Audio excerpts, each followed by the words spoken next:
What is up, everybody? Welcome to Comic Book Radio. Thank you for being here. I'm your host, Peter Cimetti. This is episode 141. Man, oh man. Time flies. Couple days till, I'll save that joke, actually. My guest tonight is COMMIE Mark. COMMIE Mark. Now, this time of year, usually a guy in a big red suit shows up.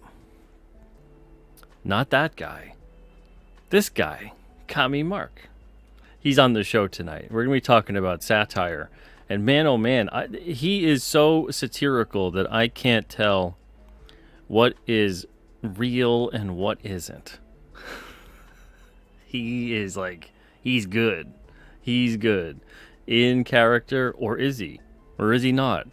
Is there a character? Is it him? I don't know. We'll find out. Ara, what's up? Hope you're doing well. Thank you for being here tonight. We got Ronan in the chat as well. What's up, buddy? Spicer McLeroy says, what's going on? Hope you're doing well, Pete. Hashtag 4-hour stream. Not doing a 4-hour stream. Spicer, I know you want me to do a 4-hour stream. I know you'd enjoy it. You'd love it.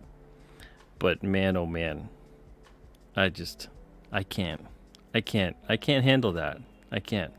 But I appreciate it. What Geeks Do Network? What's up? This is Hey Pete, hey chat, hey Mark. Excited for the show. Thank you for being here, man.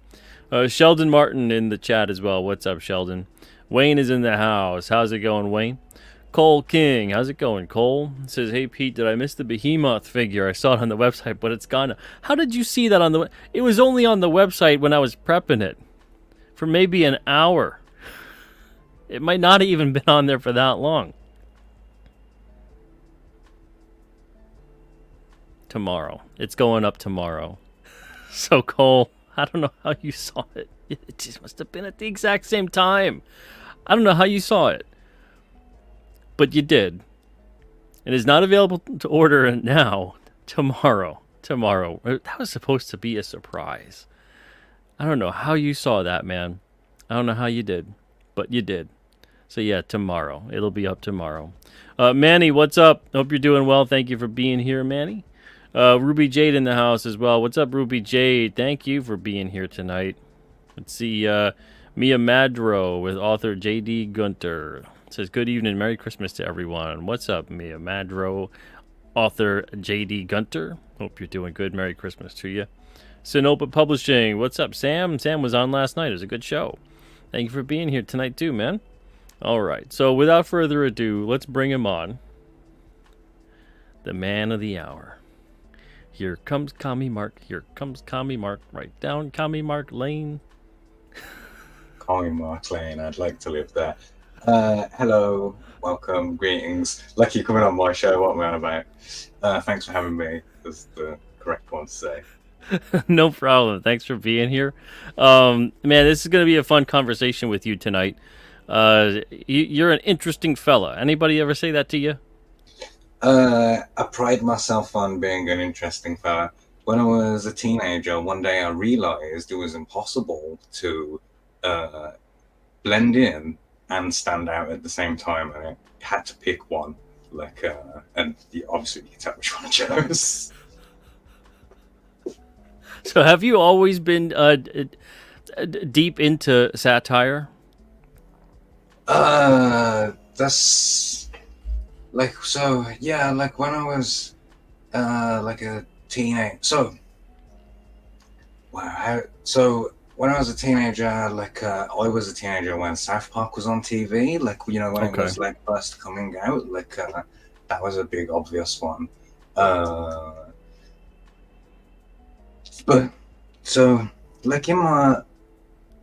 Such a convoluted story, tied into the origins of the let's do it. Yeah, let's hear it. Let's hear it. All right. So when I was 15ish, I became an atheist, fully on.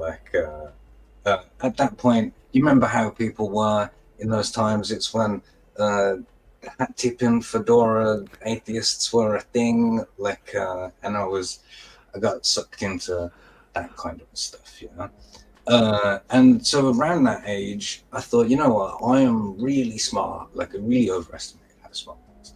I thought, I'm gonna solve this religion question once and for all. Like, I'm gonna get to the bottom of it and sort it. So then I started reading like all the religious texts that I could get my hands on.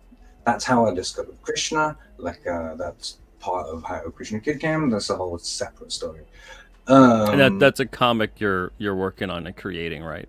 That's correct. Yes, a great comic.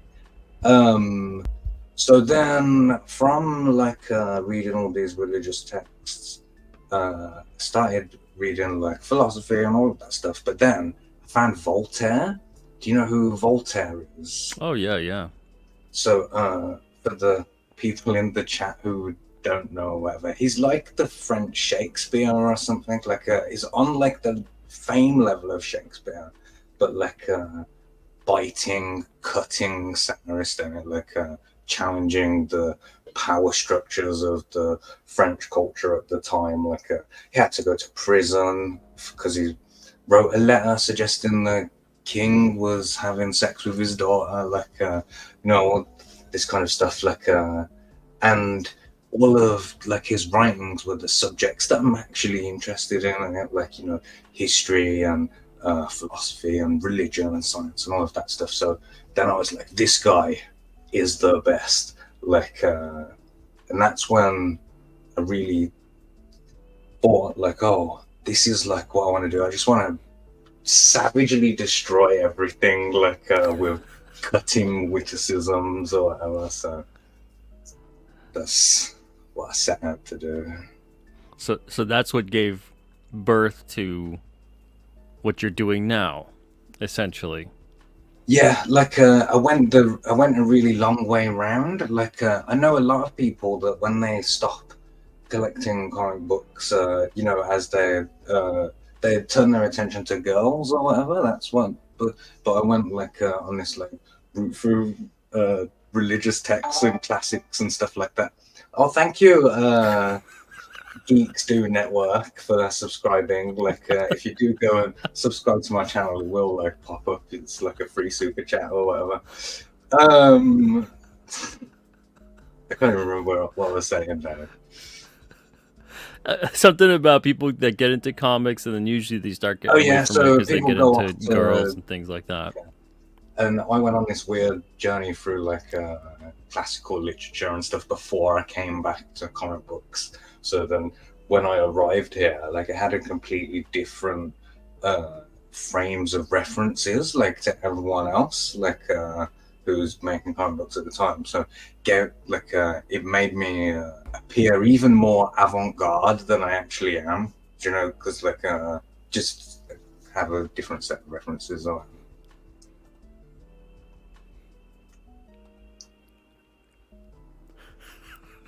on my channel, that never-ending applause is like an overlay, you know. Sometimes. Okay, so for those that aren't familiar, okay, so because Shrek is relatively new to a lot of people that come on this channel. Is it Commie Mark or Comic Mark? This is like the biggest clue as to which one, like, it is. Like, that usually gives it away. Shrek, so if you missed the thumbnail, says pointed satire with Commie Mark. We're defining the purpose of satire tonight. So right now we're diving into the origins of the man and the mystery known as Commie Mark. So for you, did you grow up reading comics? How did that come about? Yeah, as a young, a thing that's important, I guess, is that I was incredibly poor, like, as a child, and every year my nan would give me 50p, 50 cents or whatever for my birthday, and I get to buy one comic a year with that, which was pretty cool. So I'm trying to paint like a really sad picture for you. Like, the comics that I had the most access to are, you know, in the public libraries, and here they stock, you know, Asterix is like huge in the library, like so read lots of those, and obviously other children's comics. And then when I was starting to get money, I'd spend it on comic books, but then that turned onto you know, books. Has it been? I gotta ask this. This is something I've been wanting to know for a while. Has it been really difficult for you? Because okay, so tonight the whole interview is like you're in character and not in character. You're like a dude playing a dude disguised as another dude. And has it been difficult for you in many times to stay in character? Well, Commie Mark is not like it's not like Sacha Baron Cohen or something like that. Like all of the people say to me like, "Are you a real communist or a parody of a communist?" And the answer is yes, like to both of those, like at the same time. Like all that I've done is like dialed it to 11 from 10. Like it wasn't like a like I exist as Commie Mark in real life. Like I walk around in my fur coat and cowboy boots down the street and stuff. Like so like I don't say anything that I don't believe. Like I might exaggerate for a joke or something, but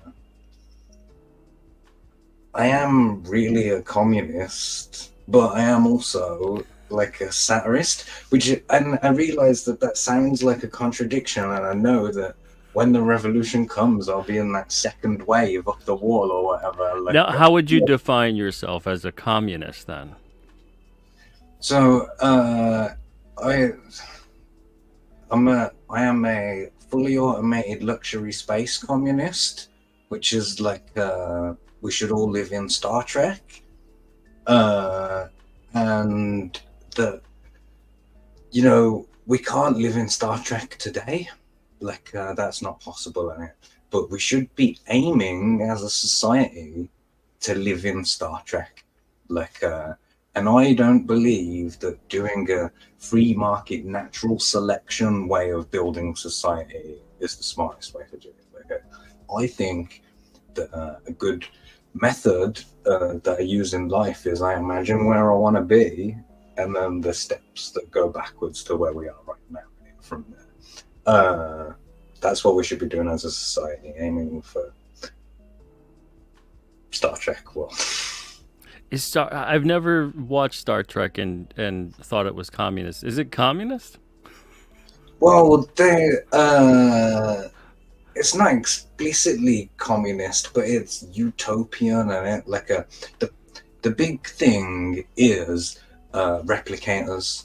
Once you're able to have replicators, like how is capitalism going to survive apart from by selling replicators? Like, you know what I'm saying? We won't need anything else. That's interesting. Anytime I've ever seen Star Trek, I don't honestly even think about the political atmosphere. And I don't I know a lot of people do look at it as some kind of utopia. I've never even thought it was anything close to a utopia. There's there's a hell of a lot of conflict for a utopian society. And I don't just mean like the human beings up against whatever other race that they encounter, even among themselves. There's power struggles and there's hierarchy and there's different desires and motives of the human beings within the system, and then how they discuss the things that occur on Earth. It might be like slightly better than what they kind of posit it to be. At least the ones I'm thinking of, like the eugenics wars and things they talk about. But it's not like I don't really view it as like a as pure full on communist. Uh-huh. If it is, I'm curious about that. Once we reach Shrek that says level of technology, then we'll little be. commie. So wait. Now, I don't think that. Okay, so on this, I'm very curious. Shrek says that no money within Star Trek. Isn't there money? I Don't don't they have know. money? I Don't don't they even have like credits Star and Trek. money? Things like that.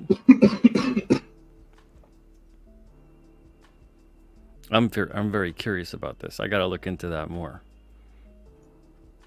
There is a whole like the corner of the internet devoted to that subject. Like, if you want to dive Interesting. into it. Yeah, I'm gonna have to take a look into that. But yeah, it kind of just seemed like military in space. That it's like they get sent out to go explore, and that's kind of that. But yeah, it's If there's there's a counter argument that you can make that Star Trek's about colonialism, and going and spreading like Earth ideas to alien worlds. Or then I think they're not supposed to be. I don't know. I'm just making stuff up because I don't watch Star Trek. this is what I mean. I can't tell when you're in character, when you're not in character. If you are a character, I can't tell. You're spouting off about okay Star Trek and space communism and things, and then you're like, you know what? I don't even really watch Star Trek. All right, I'm gonna steer this. The We're gonna chat love do. it though. The chat are going insane. Yeah. Offering all this Star Trek stuff. Oh yeah. The Ferengis are they're like beyond capitalists. They're like they're practically into the mode of corruption and all consuming greed, which is like a very far extreme pushed capitalism. And Where that would go. greed is a problem in every system, and it it's Yeah. one of the it's like baked into humans as a flaw or whatever. All right. So, with your stuff, why do you think the stories that you're telling, the comics that you're making, why? What's the desire behind that? What's the motive behind those? Because you've created a few over the years. Yeah. So for me, the whole point is to challenge like the ruling authority on whatever we're currently in. There's a quote that is satire is when satire is when moral outrage is transformed into comedic art, and that's what I'm doing. That I want to show you some stuff in the world that I think is ridiculous, and ridicule it, want to say that the emperor has no clothes. I'm that guy who's gonna stand up and say that. And that's the role of satire, right? It's supposed to challenge authority, in a way that the democracy can't. That it's immediate, a good joke can change a government policy or something, because it can be the first snowball, that's what it's for. It's to challenge the moral norms of the time. So in my books, Best Korea, my first book, which is about Kim Il Sung and the founding of Korea, really it's an attack on the media, and the way that they present narratives to us, but it's not really about it's under so many layers, and it's got matter and stuff. You have to pick a target and let's go and get them, and expose them for the fools that they are.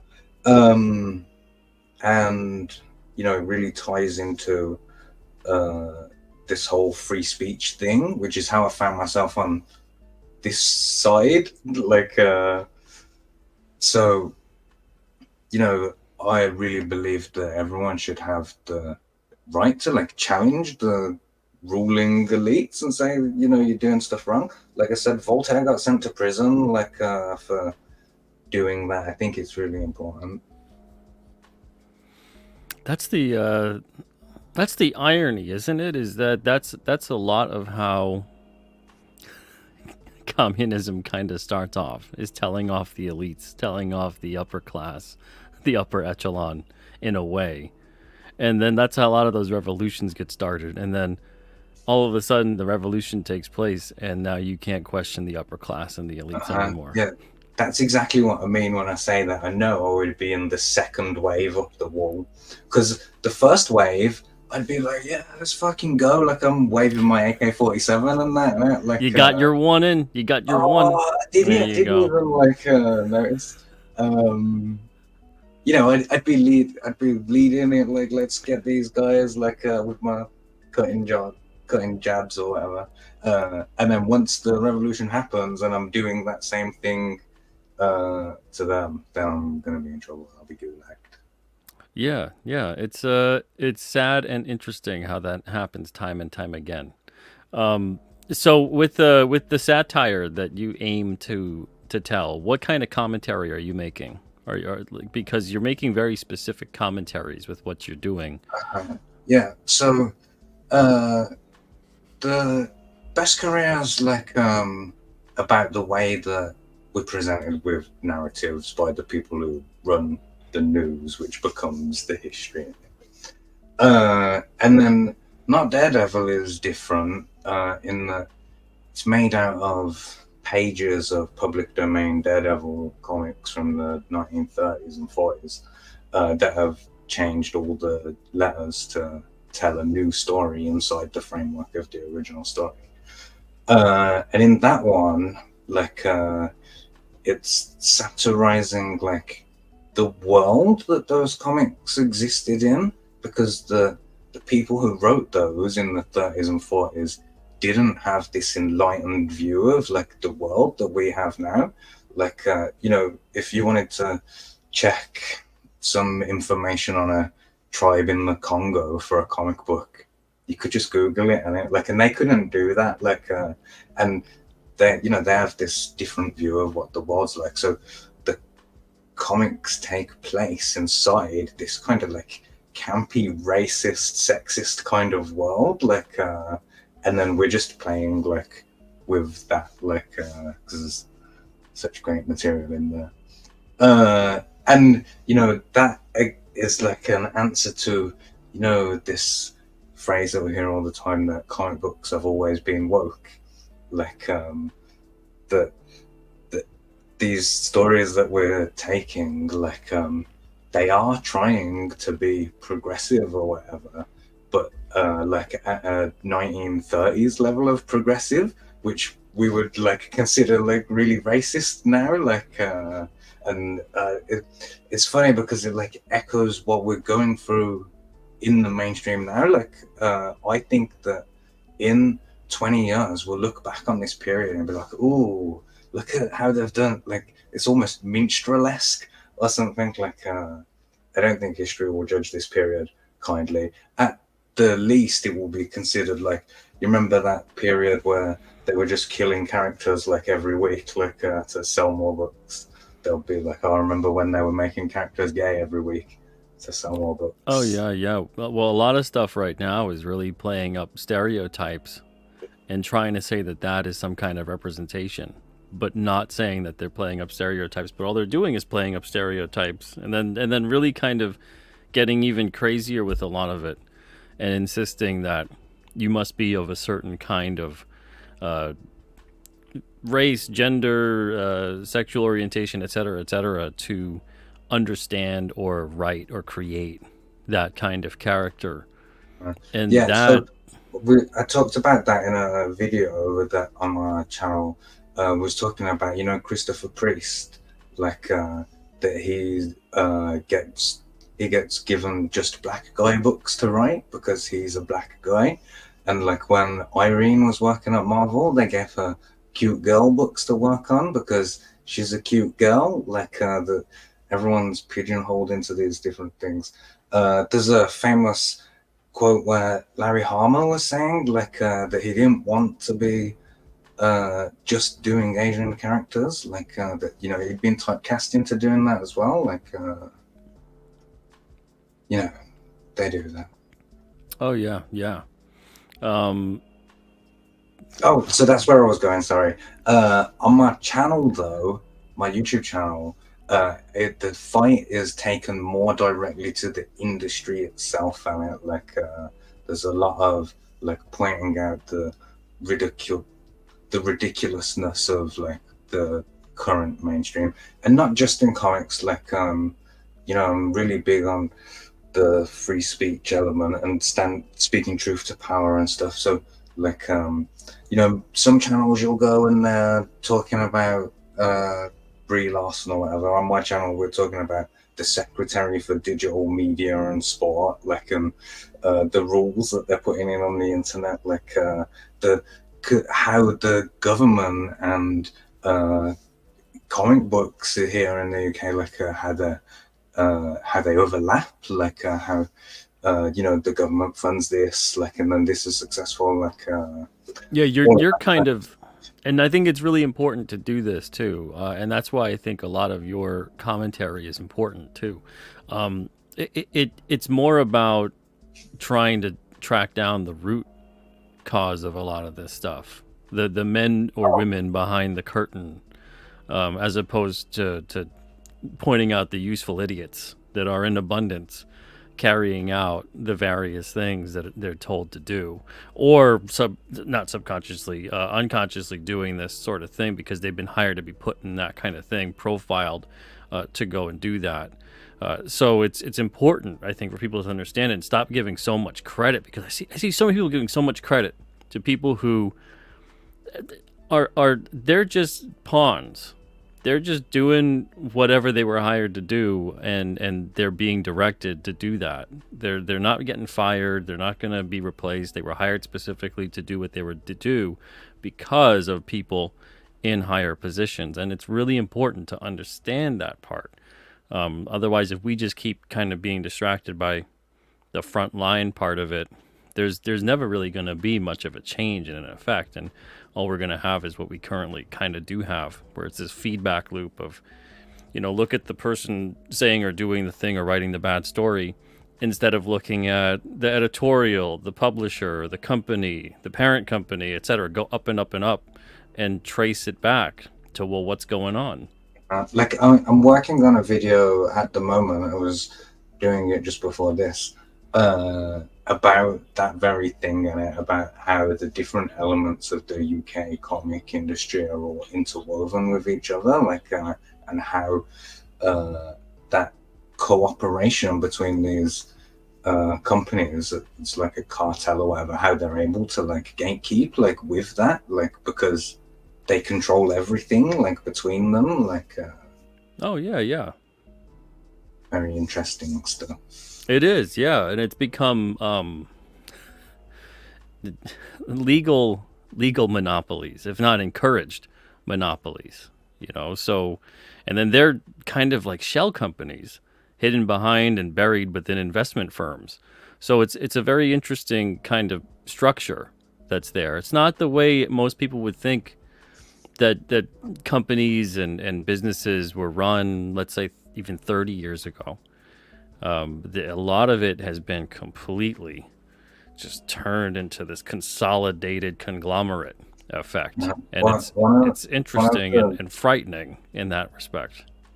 One of the problems that we're facing now is that companies don't have to have value; they just have to have perceived future value. Like Yes. because Yep. people are looking to buy stocks to later sell. So when Kevin Feige comes out and he shows you his big thing, like these are the 12 movies that we've got coming out in the next 6 years or whatever, people think, oh, this is a good time to get in because it's going to be valuable in the future. Right? Like companies don't have to have brick and mortar, like here's the cash, look, we got all the cash. Like it's about like presenting this idea that you're gonna be profitable in the future. Okay, so it seems to me like you're also and I don't know, correct me if I'm wrong. You're kind of a I am student of pretty sure. that. Well, yes, I gather that. And for those that don't and or haven't, yes, but that you're a student of history in order to make these connections and see how things are transpiring. Yeah, that's one of my like top subjects or whatever that I'm interested in. There's, that classic line that, history repeats itself. Like, there's a great quote from might be from the Tao Te Ching or whatever, that book. That is a clever man learns from his mistakes. A wise man learns from the mistakes of others. History is a great place to learn lessons of what people did that was dumb, and they don't do that. That's pretty succinct. A good place to learn about what people did that was dumb, and don't do that. So if and that should be a good teacher. Why do you feel that's not necessarily the case? Now, history doesn't always necessarily repeat, but it certainly rhymes. Uh, why do you feel? Because obviously there's a lot of people that are not learning about things that went wrong and keep going. Well, they did it. See, when they did it wrong, but we'll do it right. Yeah, that's everyone's trying to do their best, don't they? Um, but the question of why don't people learn from history, like one thing that certainly doesn't help with that would be, like pulling down statues and erasing history books and stuff. Like that always seems like a bad idea when people are doing things like that. Uh, I think, well, and people just don't read, do they? Like, that's the problem, that they don't know they can't learn the lessons from the history that they don't know. Which is kind of frightening in the digital age, where with a click, you don't need to Oh, do a book burning. can I tell you like a story that happened to me in real life this week? No, So, you can't. No, I'm sorry. I have a child who's 7, and he's like a savant or whatever, a maths savant You kind said of. he's a savant. Yeah. Like, Okay. so because he's 7, his bedtime is at 7:37 p.m. Every year, his bedtime moves up 1 minute. Like, that's my present. He gets it every day, plus 1 minute. So when he's being naughty, I say you're gonna get -7 minutes. Like, take 7 minutes off his bedtime. Like, make him go to bed 7 minutes earlier. And when he's being good, I'll give him +7 minutes, like for doing something. So the other day he'd been naughty, and I said, I'm gonna give you -7, unless you can tell me a fact. Tell me a fact that you've learned today. And he ran out of the room, and then 1 minute later he comes back. I say, like, have you got a fact? And he said, did you know that Santa Claus doesn't exist? And I said, That's what he told you. that was his fact, yeah, to get his Wow. 7 minutes back. I said, oh, who told you that? And he said, oh, I just Googled it. That's interesting. So, yeah, the point that I'm getting to, what you were saying, is that we have all the combined knowledge of human history in our hands, like at any moment, like, which is a great tool, but, it's not used for the best things. It's used to watch Twitch streamers pretending to be naked. Well, I mean, okay, so going back to your earlier point about how so many of these things are controlled by very few when you really boil it down, you do have that power in your hand, on the screen at any moment during the course of the day. And imagine the ability to then alter that whenever you wish. Now, all of a sudden, that, your son looks up something and it says that, well, this doesn't exist, or this is this way and this is the truth. and it goes, all right, well, that's the truth. That's the truth. That's what it is. The thing told me that that's what it is, and that thing is always right. Well, as an addendum to that story, after he went to bed, I was looking through his internet history on his tablet to see, what he'd typed in, like to find out this information. And he had typed, "Does Santa Claus exist?" And if you Google that, like in the section where it recommends an answer at the top, it'll say no.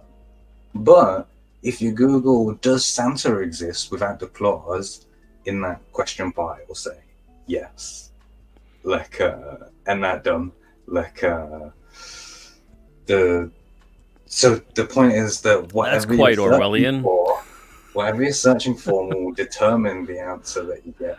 There's like a Jesus quote, which is "Seek and you shall find," or whatever. Like, whatever you're looking for, you're gonna find it. Like, it's out there for you. Very interesting.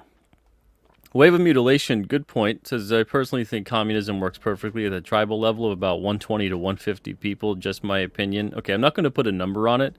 I think just about any harmonious way of living can work among a smaller group. But I think the bigger problem is mostly when you get bigger and bigger and bigger, there's a need towards centralization of resources and power.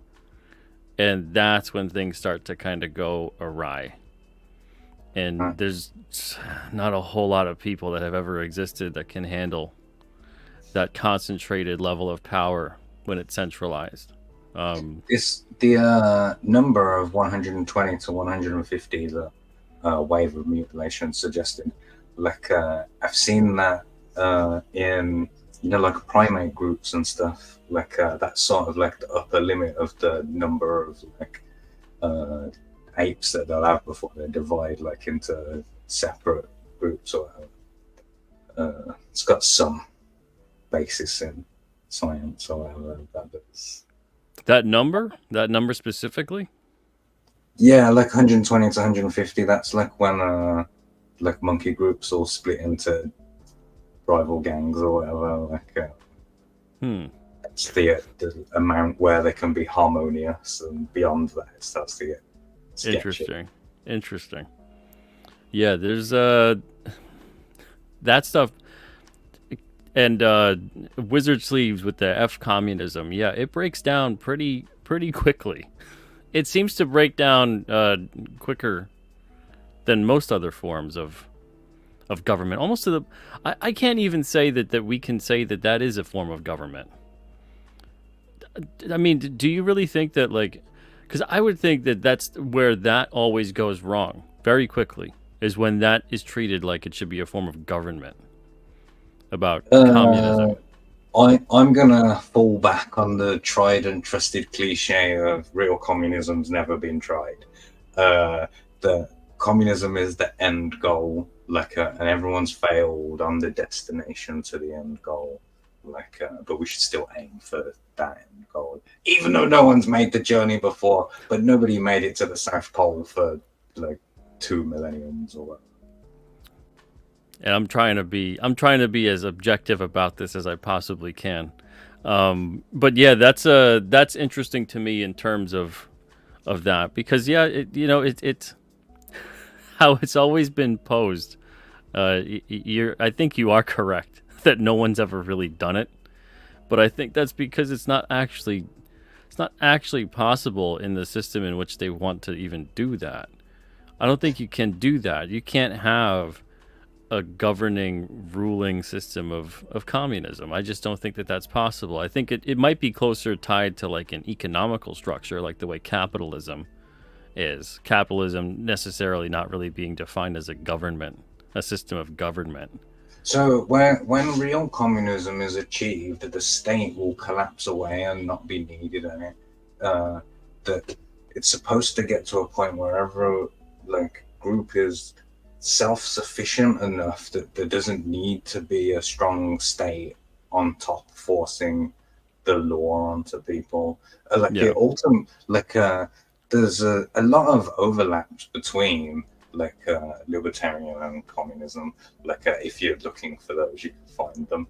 Like it's just a difference in how we get there. I think we get there with an iron fist. And a smile that you could barely eke it out. Yeah, I gotta say, Commie Mark, you're the worst communist I've ever met, and I don't mean in terms of like you're like a bad person, like bad communist, bad communist. I mean, I don't think you're very good at being a communist.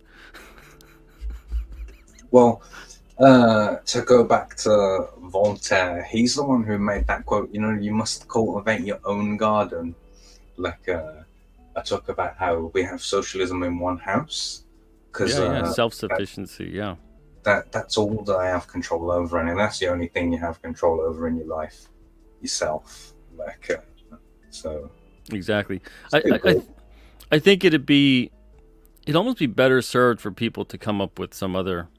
I mean, maybe not even come up with a name for it, but it almost seems more like talking more about individualism as opposed to communism. Like I think the one of the lessons that we can learn from the Soviet experiment is that in people want to be different from each other, right? Like and if we're gonna make communism work in the future, it needs to have like a ability for people to choose, and like even if it's a false choice, you know, it's between red trousers and blue trousers or whatever, just like the feeling that you're able to uh, you know what I'm saying. Yeah, well, the more choices you have, I mean, essentially, that's how you can define freedom, is an infinite amount of choices and the ability to choose those things with little to no consequence. The more and more restriction you have, the less and less options you have, the more your freedom is hindered. And of course, there's some things obviously where we look at that and go, well, you certainly have a choice every day to do whatever you want to do, but there are going to be some consequences to what you decide to go and do. Whether the government acts that out on you and it's carried out by the state, or whether you get involved with an interpersonal relationship kind of thing, and then it's like a quarrel between people or whatever may happen. But the thing that I think that is so damning about communism is it really starts to become a loss of individuality and freedom of expression. Yeah, that's one of my big beefs with the previous communist regimes is that there wasn't room for criticism. Like Mao did this thing, the let a thousand ideas blossom or whatever. Like, and he was saying, "Oh, come to Communist Party headquarters and tell us all the ways that you think we can improve the country." And then everyone who came to suggest you, I done too. Everyone who came like got whacked in it, like and killed, like and taken out. When you know that's what you're supposed to do. You're supposed to like listen to what the people think would be better. That's my point. You need to be able to challenge the system of authority. Like back to Voltaire again. Like he's the one. He said that quote. That if you want to know who's in charge, look at who you can't criticize. Right? Uh, that's what I'm about. Let's go and take it to the man. Yeah, yeah. It's man. Now, how do you deliver? These are very serious conversations. These are very hot button conversations. For me, full disclosure, it's very because I've been connected to it, and I want to know if you've been connected as well. I've been directly connected through means of parents and grandparents to communist oppression and fascistic oppression. I'm half Italian, Sicilian, and then half Chinese. And both of my grandparents fled their respective countries because of various things that occurred within those governmental structures. So it's an issue I can get very emotional about, and I try not to when I'm having to learn about things and experiences and talk to people about certain things. But it's tough. For you, do you have it's a two-part question. Do you have any experience in terms of familial or otherwise within these structures? And also, how do you tackle these serious issues that can be very, very difficult sometimes to not just discuss, but to also relay to people? How do you do it with a sense of humor about you? So the first part of your question, I don't have like a direct connection to someone in one of those countries that went full communist. No Russians or Vietnamese or Cubans or anything. I did grow up in abject poverty, so I see the world through a very class-based system already. In America, class isn't as obvious as is here. Because Americans think they're divided by race or whatever, when really they're still divided by class. Like poor people are poor people, regardless. The second part of your question with how do I deal with the more controversial elements of the history of communism. So one thing that happens is a lot of people come and they see my flag and they go away, they'll block me or whatever, on site. So that automatically prunes probably the people who hate me the most. They're just not watching me. Then most people, when they come and see me, they realize that I'm a cool, chill dude or whatever, and think that I'm funny. Then so there is a good example of what you're talking about is, in the Ukraine, that there was a famine, the Holodomor famine, a whole bunch of millions of people died. And there's reasons it's a failure of the centralized system, resource management, but so whenever someone brings that up, they're trying to make a Nazi comparison or whatever, to say it's as bad as Nazism or and it puts me in a position where I can't say anything back without it looking like I'm trying to justify doing a famine or doing a genocide on someone. The only way out of a situation like that is with some kind of witty one-liner or whatever. And my favorite, the best laughs are when I get them out of someone who disagrees with me, and when I get them to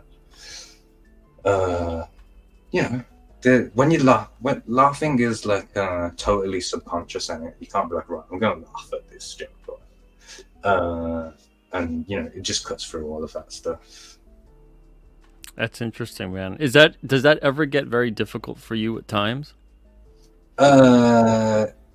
Yeah, all the time I say all kinds of controversial things, as you can imagine, and in real life as well. It burns me all the time in real life because if I think of something funny to say, most of the time I'll just say it, and that gets me into trouble quite a lot.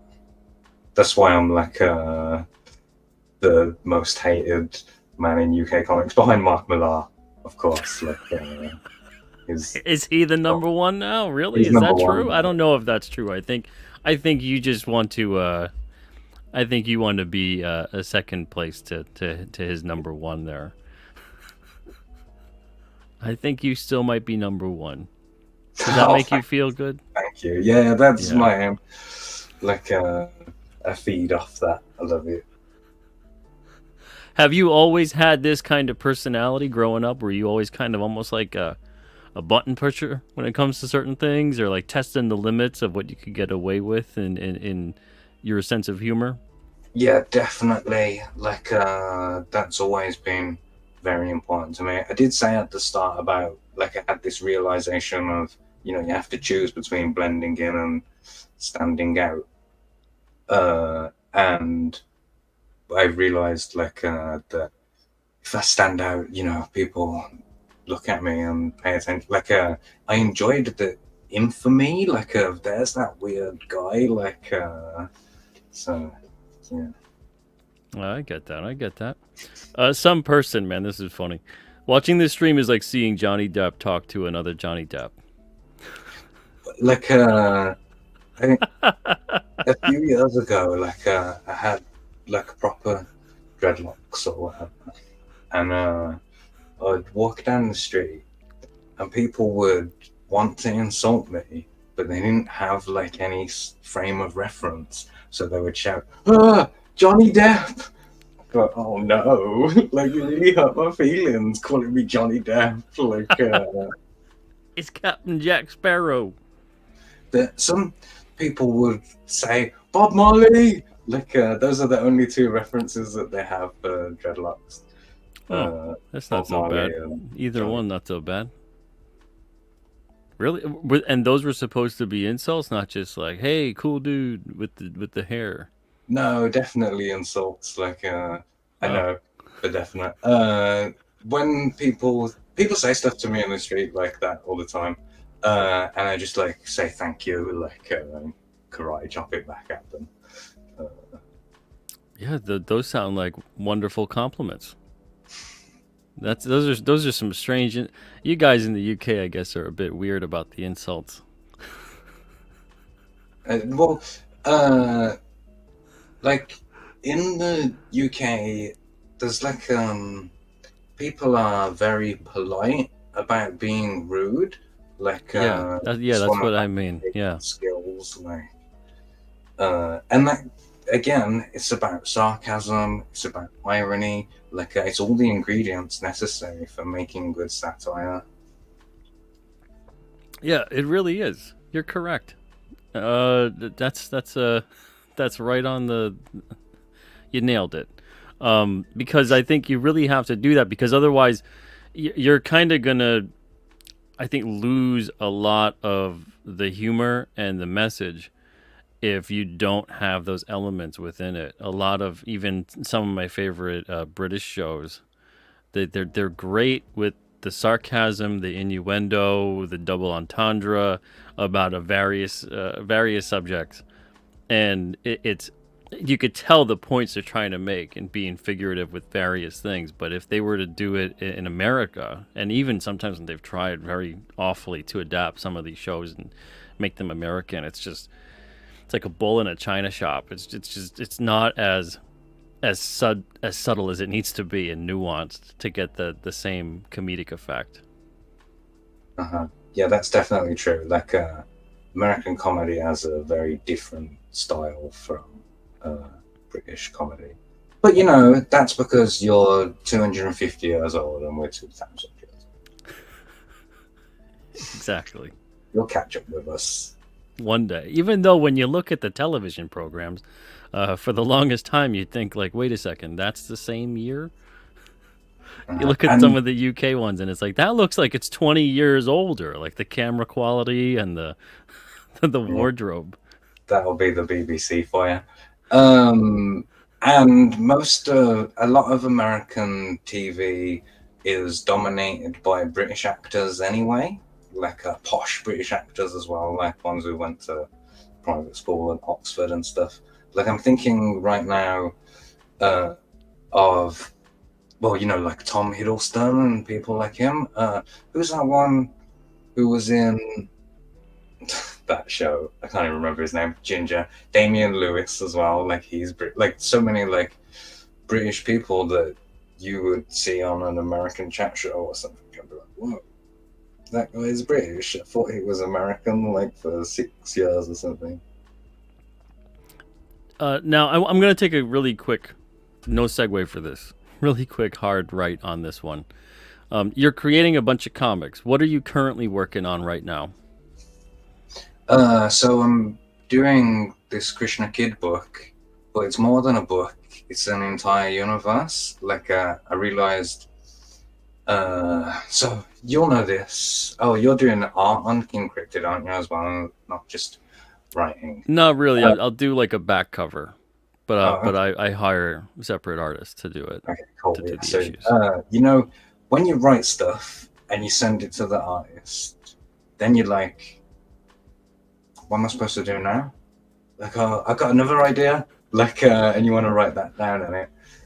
And one of the lessons that I learned from watching, particularly your boy Zach, was, you know, when you release a bunch of campaigns and they're not connected, like people, like it's hard to carry like the same customer base through that and keep them interested in all these different properties.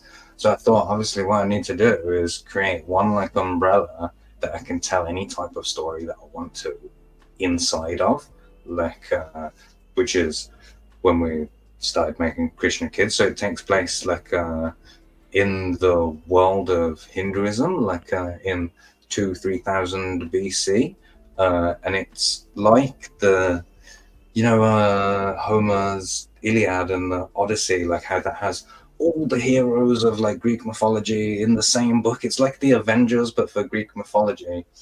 I'm doing a period like that in Hindu history where all the heroes and the gods, like, they all come together and they fight this giant civil war, the Mahabharata war between two sections of the royal family. And it's this great epic war, and every day. So, you know, Grant Morrison? Grant Morrison Oh did a yeah, book yeah. called 18 Days that tells the story of the Mahabharata war. It lasts for 18 days. And all the way through, like, all these famous people in Hinduism are being killed, like, every day. Like, and you're supposed to read it and be like, oh no, not that guy. He just had to kill his old master, or that guy just killed his uncle or his nephew, or look at these two brothers on either side of the war. Like, you know, you're supposed to understand these deep connections and how all the characters are interconnected or whatever.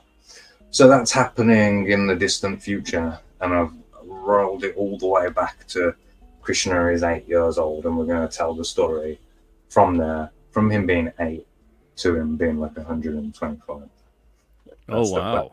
So you've got a pretty big scale Yeah, on this the book. this like uh I'm trying to build an international mega franchise with Krishna Kid. Like, I truly believe that it could be like a Mickey Mouse or a Mario, or, well, more like a Sonic because it's blue and spiky. But you know what I mean? Like, I really think I've got something here, and this great source material to work with. Uh, the Mahabharata, the book that it's based on, is the longest epic in human history. Like, it's longer than the complete works of Shakespeare, like combined with the complete work of Charles Dickens and the complete work of everyone. Like, it's like 20,000 pages long or something ridiculous like that. And there's a quote which is, uh, everything that there is contained within Mahabharata, and everything which there is not is not. Like, it's an olden days way of saying, like, The Simpsons did it. Like, that every story that you could want to tell, like, there's in there. So when I was making Krishna Kid the first time, like, the artist that I was working with just ghosted me, like, with 3 pages to go or something. So I was really like, So everything was finished except for like 3 pages. well, three. It was of issue one. Like, Okay. the campaign that we're doing is for the first 3 issues. This is the new artist on the campaign. This was before the campaign. I'd wanted to have the book completed, but you know, I spent all my money on that guy and he didn't complete. But so when that happened, I was really sad, like, and angry, like, with the world or whatever. So, you know, I dipped into Mahabharata and pulled out like a tragedy. I was like, I'll write this, like, and I wrote this other book, the Duryodhana Purana, that takes place at the same time as Krishna Kid, just in a different kingdom, telling the story of some characters who are going to be important, like, in 5 or 6 years, like, that they'll cross over. And you know, it's cool, is the point. Building a Hindu universe. and people in India love it too, which is great. Well, it's a tremendously interesting story, and it's funny how and sometimes we dive into this topic on the show in terms of ancient civilizations, ancient astronaut Mhm. theory, all that kind of stuff. But it's interesting to me that there's so many different kinds of cultures, religions, civilizations that have these kinds of stories that detail these kinds of battles between these ancient cosmic beings essentially having a war on Earth.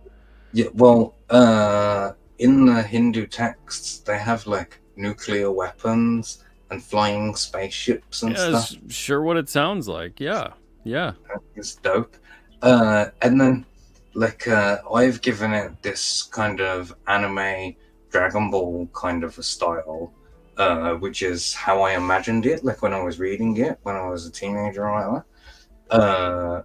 So, it's added this really cool, like, they're flying around, throwing energy beams at each other and stuff. Like, and it's all based on the original text. Like, I'm not adding to it or making stuff up. I am adding little bits to it. I'm taking some creative licenses, but like, everything that I do is justified. Like, I can point to a line in a book that, like, I can say, no, look, it says, I can do that. It's justified. Uh, yeah, it's really cool. Like, and there's enough material for me to make Krishna Kid comic. Well, I'll run out of Krishna Kid because he will grow up. Like, but I can play in this sandbox for 20 years. Like, if I wanted to. Wow. How many issues would you say you would want to do?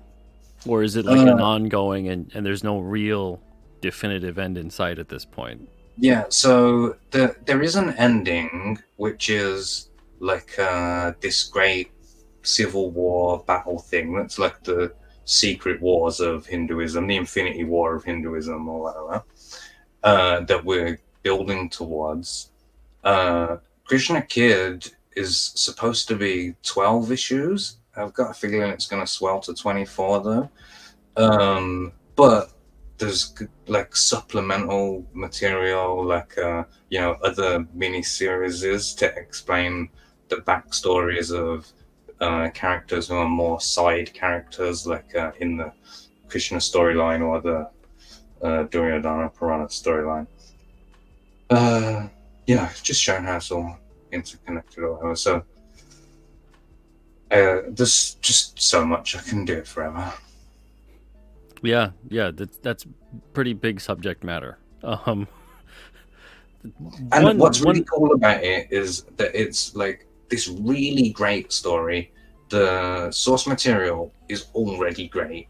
I don't have to really do anything to it, just like translate it into comic book panels. yeah. And then people will think that I did it. They'll say, "Wow, Comic Mark, this is the greatest story that I've ever read." And I'll be like, "Yeah, it was all me." Like,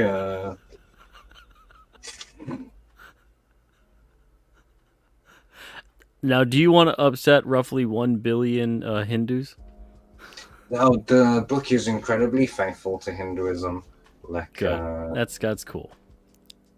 to the point where like over dived into every detail. Like, so one of the problems that I faced with Krishna Kid was like Krishna is God on Earth. He's the supreme personality of Godhead on Earth in human form, in an avatar, like Jesus when God came to Earth in the human body of Jesus.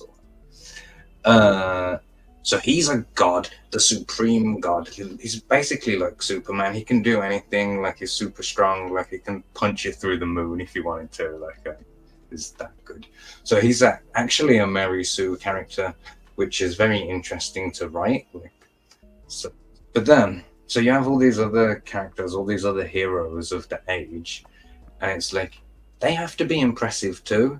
Like, they have to, when Krishna faces down with someone, there has to at least be this idea that maybe Krishna will lose. He won't, because he's the hero of the book or whatever. Like, but you have to present that. So then every character you'd find like some random king, and then you get all these different kings, and they all look the same, like generic Indian kings. And it's like, okay, so we need to build like a culture for this kingdom that the king like visually looks like, and then his guards need to represent like that. Got this so much like work that goes into doing that stuff, but I love doing that as well.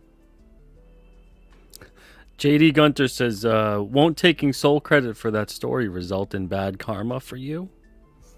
Oh, I won't really take credit for it. I was just telling you that I didn't have to do anything, didn't I? He's being cheeky. I know it's hard sometimes, Commie Mark.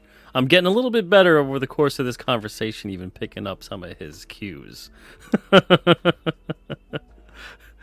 But yeah, it's interesting because it is such a, I mean, hell, it's an old story and it's a big story, and yet it's for a lot of people who aren't aware of it, it would be seen as if you completely made this up. The ending of the Eye of Brahma saga, when people get to the end of this saga, they will say that was in a 5,000-year-old book. Like, they'll say, no, that's like a 19th century idea or something, like that happens so much. Like, there's not in this story, in another story, in Mahabharata, they talk about time dilation. Like when you go from one planet to another, and then Yeah. Like, there's a king. He goes to Brahma Loka, which is Brahma's planet. He's the creator of the universe. Comes back to his kingdom, like 77,000 years later. Everyone's dead, and it and they knew that, like, in those days, like they'd already done the math. Yeah, that's what I'm always wondering too, is seeing what's around celestially, cosmically in the universe or the galaxy or whatever it may be, because this galaxy just is huge in terms of how they describe the capacity of how much even the speed of light would need to travel. And then map that out. Where does that take you? Where does that trip seem to be in the vicinity? And I think it would be kind of interesting to see what does that hit, because there's stuff like that in the Bible, there's stuff like that in the Mahabharata, there's stuff like that all over the place in terms of these epic scale of time type trips, or people who come back, hundreds or thousands of years later from something. Yeah, there's a guy in the Bible, I want to say Enoch, I think. He goes in like a spinny spaceship or whatever. Yeah. On the point you was making earlier about ancient civilizations and how we all have like certain shared stories, the classic example is, of course, to compare Noah's Ark to the Epic of Gilgamesh. But in Hinduism, they also have like this same flood myth with a slight variation. So the first time that Vishnu comes to Earth, it's not in human form. It's in the form of a goldfish, and the king puts the goldfish in a goldfish bowl, and he keeps growing, and he gets too big for the bowl, so he puts him in the ocean, and then he keeps growing and keeps growing. And then the flood happens, and the king builds an ark, and they put like reins on the fish, and ride use the ark as like a fish chariot or something, like Aquaman. I don't know. It's cool. Like, it's just the same story again, but with presented through a different cultural lens. Yeah. I'm always fascinated by stuff like that. There's so many similarities. There's so many these kinds of stories that just pervade all of history, and it's interesting how there's a concentrated effort to just take that and go, oh well, these were just like the myths and legends of these people, and nothing really more than that. And yet, meanwhile, they're finding geologically there's maybe some proof for things that have been happening, whether it's an ice core sample, whether it's looking at various sunken civilizations and all kinds of different things being described geologically. that maybe those stories weren't just stories. But then, just to be controversial, if you can compare that to the Book of Mormon, for example, like the Book of Mormon tells like an alternate history of Native Americans or whatever, and where Jesus came to North America, and it tells like these stories of all these battles and all these cities and stuff that just don't exist. Like you can go and find arrowheads in Jericho. Like, that fighting happened in Jericho thousands of years ago. So at least there's some basis for that. That Mormon one's just totally made up. That's the thing that when we start really going, well, that one, maybe that one, this one, maybe it's man, human beings, human beings. There's a great line that Hindus say that is all paths lead to God. Like it doesn't matter how you get there. Like it's as long as you're aiming at something. Yeah. Well, that's kind of hard to argue. Whether you want to call it God, you want to call it whatever you want to call it. It's difficult to argue otherwise, and it's difficult to prove. That's the thing too. We'll know when we get there, and that's about it. The big lesson that I learned when I was a fedora tipping atheist was that you can't change people's mind. Like they already decided.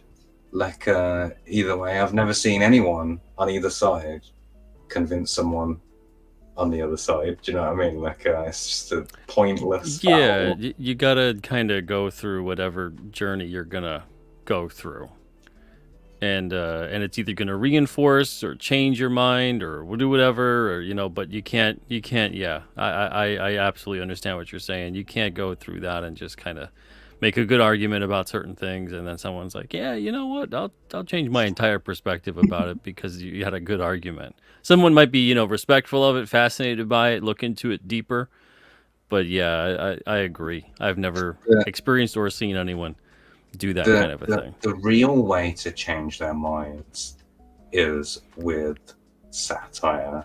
Like okay, good. I thought you were gonna say something. You present else. them with the idea. So I always say the best propaganda is where you write a story where the hero has to like do something to win at the end, yeah. And let's say that I want him to overthrow the government, like to win or whatever, because the government's fascists, like, and he's a communist superhero. But to be good propaganda, yeah, you, the reader, have to work out communism's the only answer. He's got to defeat the government before it happens, and so you think that was my idea when I was reading it. I knew I'm smarter than this writer. I knew that's what was going to happen because that was the correct answer. And then, you just learned the lesson. Communism's the correct answer in that situation or whatever. But you think you're smarter than me because you worked it out. That's how you're supposed to present propaganda at it. But it's like manipulating someone, right? If you're doing it really well, they're not even aware. They think that that's the choice that they made. You didn't manipulate them. They made that choice all on their own. And yeah, and that's the devil in the details when you have propaganda on that level. And that's what they can't get right in the mainstream.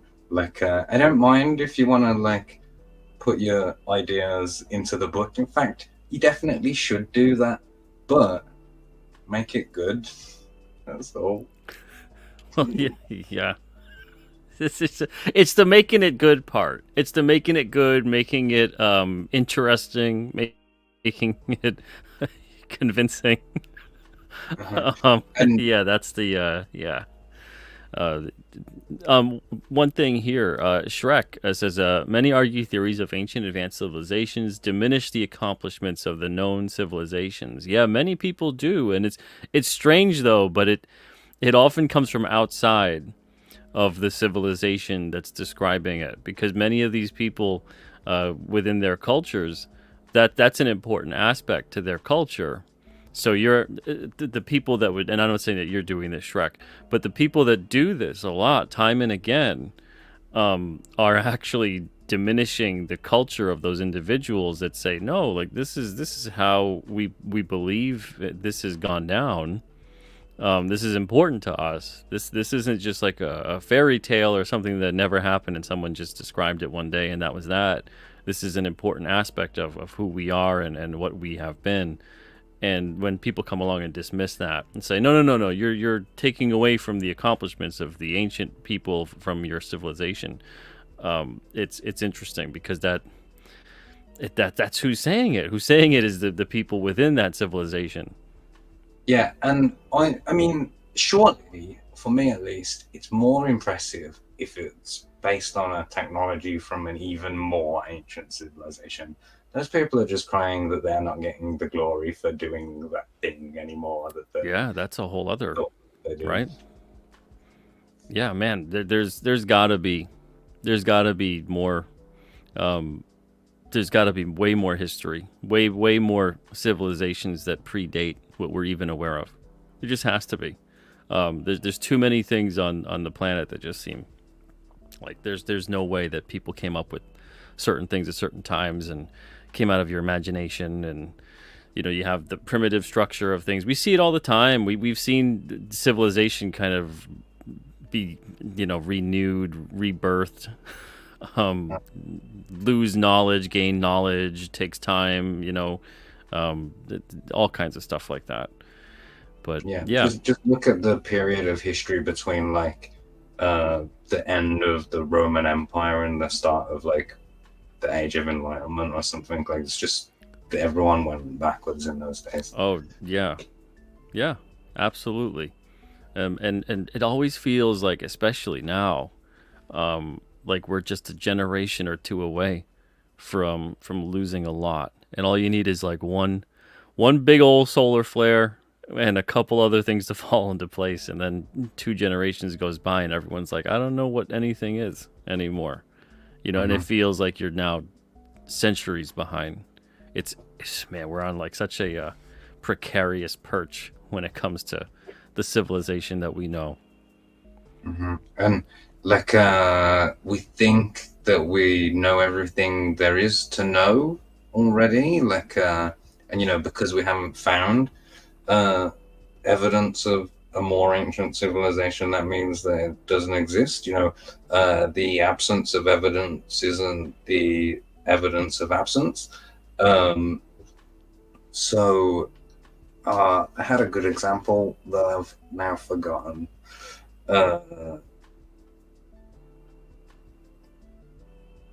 No, it's gone. That's all right. It's okay. We have, man, 1:20. Thank you, man, for being here. We'll wrap this show up here at this point in time. I remember what I was going to say as well. Oh, okay, yeah, go for it. Typical. And it's a good fact for you and King Cryptid. The giant squid, like the sea creature, only discovered in 1994.